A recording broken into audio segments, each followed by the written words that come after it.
असं तात्पुरतं पुनर्वसन होण्यापेक्षा आपण कायमस्वरूपी जागा तुम्ही उपलब्ध करू, हे सांगा कुठे असेल तर कलेक्टर साहेबांशी मी आमदार साहेबांना बोलायला सांगून आपण तेही कायमस्वरूपी पुनर्वसन करू. इथपर्यंत सगळ्या गोष्टी झाल्या, ते तयार सुद्धा झाले.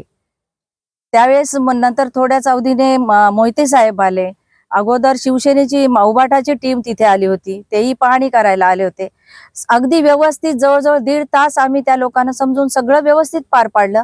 आणि मग अचानक चित्रलेखा पाटील तिथे आल्यानंतर त्या ज्या पद्धतीने आल्या, म्हणजे कसं असतं, आज त्या गावावर ही शोककळा पसरलेली, त्यांच्या गावातील एक वृद्ध महिला गेलेली, तिला बघायला सुद्धा जाण्याचं किंवा तिचं अंतिम दर्शन घेण्याचं सुद्धा त्यांनी मनोधैर्य दाखवलं नाही. उलट हे काय चाललंय, हे कसं चाललंय, हा भ्रष्टाचार आहे आणि अतिशय चुकीच्या पद्धतीने म्हणजे प्रशासनावर कारवाई करा ह्या पद्धतीने ती तिथे वक्तव्य करत होती. मी त्यावेळेस कसं, ती वेळ ती चांगली योग्य नव्हती आणि ठिकाणही योग्य नव्हतं. ही परिभाषा वापरण्याची आणि ती जागाही नव्हती आणि वेळही नव्हती.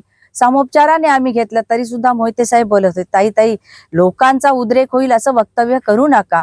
बाकी सगळं बोलणं झालेलं आहे, तुम्ही सामोपचाराने चर्चा करा.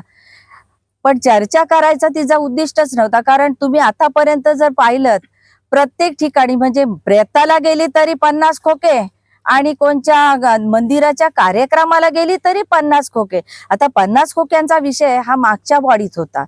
50 खोके घेऊन आमचे आमदार गेले असा त्यांचा आक्षेप होता. पण त्याच्यानंतर सुद्धा त्या स्वतः उमेदवार असताना जनतेने निवड योग्य उमेदवाराची केली आणि दुसऱ्यांदा आमदार साहेबांना हे काम करण्याची, ह्या मतदारसंघाचं नेतृत्व करण्याची संधी दिली, तरी सुद्धा तिच्या मनातून ते खोके काही जात नाही. शेवटी कुठेतरी आम्हाला सुद्धा मन आहे, भावना आहेत, आत्मसन्मान आहे. मग मी माझ्या परिभाषेमध्ये त्याचं उत्तर दिलं.